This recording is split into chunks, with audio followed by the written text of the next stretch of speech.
Yung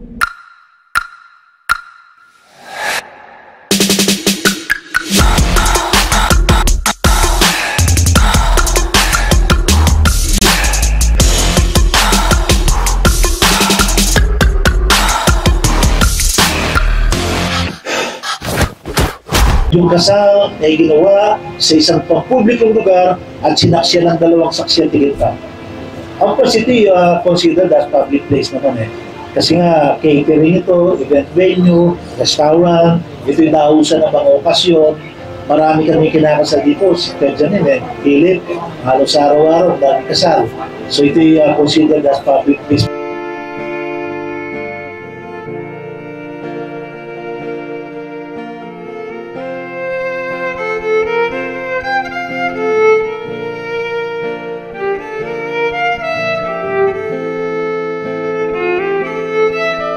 Okay, una kami nagkita sa SM North.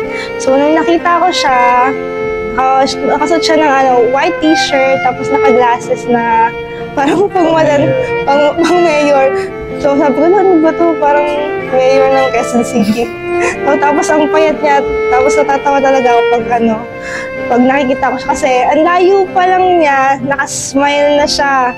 Though medyo malabo yung mata ko, pero nakikita ko ang laki-laki ng ngiti niya. So, sa mga ugali na nagustuhan ko sa kanya is sobrang generous niya. Even sa ibang tao, minsan nagkukwento siya na may nakasalubong ako ganito, binigyan ko ng 50 pesos. Though hindi niya kilala, and even sa mga pedicab driver, kahit 20 pesos lang yung pamasahe. Minsan, bibigay siya 50 pesos. So, ayun, nakita ko na talagang kind-hearted siyang tao. And isa pa, sobrang respectful niya sa akin and even din sa ibang tao. Yun yung isa sa mga good things na gustong-gusto ko sa kanya. So I promise that I will always give me until we get old, hanggang sa tumanda tayo, hindi magbabago yung treatment na binibigay ko sa'yo ngayon. And I'll always love you.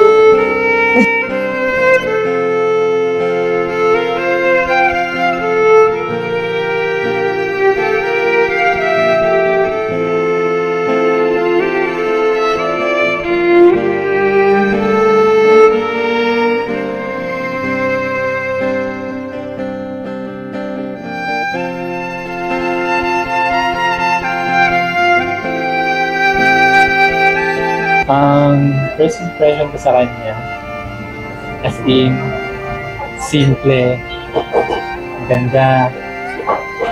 Sobrang gaya ng sinabi niya, malayo pa lang ngiti-ngiti ako. Which is totoo naman, kasi kitang-kita ko talaga kung gano'n siya kasimpleng tao, gano'n siya kaganda.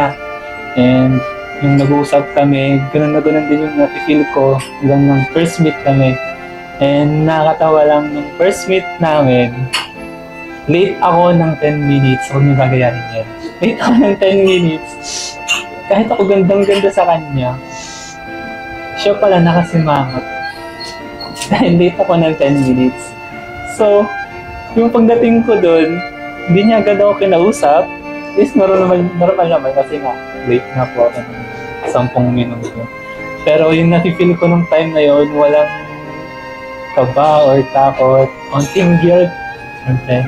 Pero most of that moment, pure love and excitement. Kasi first time ko siya makita noon, and then hanggang ngayon, dan pa din yung napipil ko sa kanya.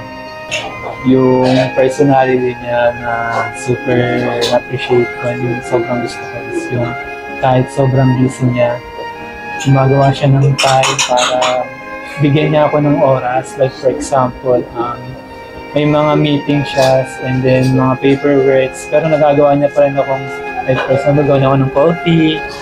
Sobrang na-appreciate ko yun kahit sobrang busy niya, mga ganong moment. And then, kung gaano siya ka-showy sa love, lalo na pag kami lang, sobrang sweet niya, lagi siyang umahag sa akin, which is sobrang sweet kasi out of nowhere, like, because stress ka sa kaka-work mo, sa phone, sa harap na laptop, then suddenly may mag-hug sa'yo sa likod. So, napaka-sweet sa kanya.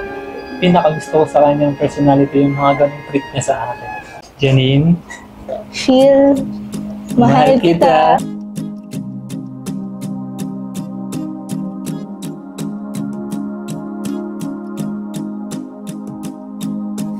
There I was again tonight, forcing laughter, faking smiles. Same old tired, lonely place. Walls of insincerity, shifting eyes and vacancy. Vanished when I saw your face. Impediment sa ikinakasal at walang legal impediment na nangyari sa araw ng seremonya. Ano yung mga legal impediment? Kunwari si Philip, Philip, kunwari lang na. Kunwari si Philip, pinakasal ng una. Hindi pa naman kinutulog yung una. Hindi pa naman nagpapawalan sa isa at nagpakasal ulit. That is legal impediment. Tinuturing ng ating gobyerno, ng ating batas na yung una, ang siyang legal. Yung pangalawa, sabi ng ating family code, civil law, from the very beginning, considered as null and void. Sabi ng family code, comes from the root or not buklod. At ang salitang buklod na sinasabing ng ating batas ay yun yung bahagi ng Diyos sa kasal. I can promise that things will always be good. I can promise that we won't argue or split.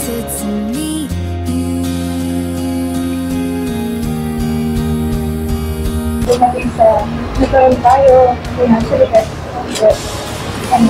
what I can promise is that kahit simula tayo sa andyo sa nagkakaroon, I will never be hindi ako magbabago sa kung ano yung statement na ginigit sa'yo, sa kung ano man yung mga downs and ups ng pagkiman. I will be here with you.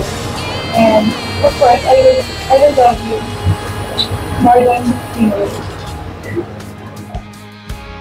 The lingering question kept me up 2 a.m. Who do you love? I wonder till I'm wide awake. And now I'm pacing back and forth, wishing you were at my door. Open up and you inside. At saka si Christian Janine Carmona, simula ko sa hapon ito, at saka dito, legally sa harap ng ating Diyos sa ating batas, ay nag-asawa na sila. Palakpakan po natin sila.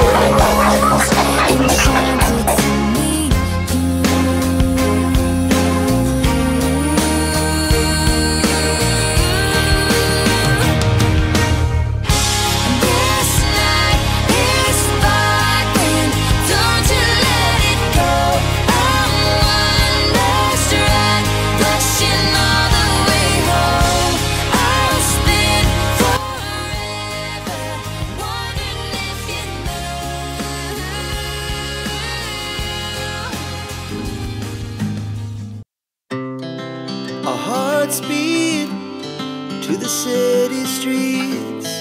We began to feel the fire. We rise like tall buildings as the chemicals, they take us higher. The night's young and it's just begun as she puts her hand in mine. We wanna chase the night, wanna dance to the light, pull the stars from the sky, just two hearts running wild. Never sleep, never stop.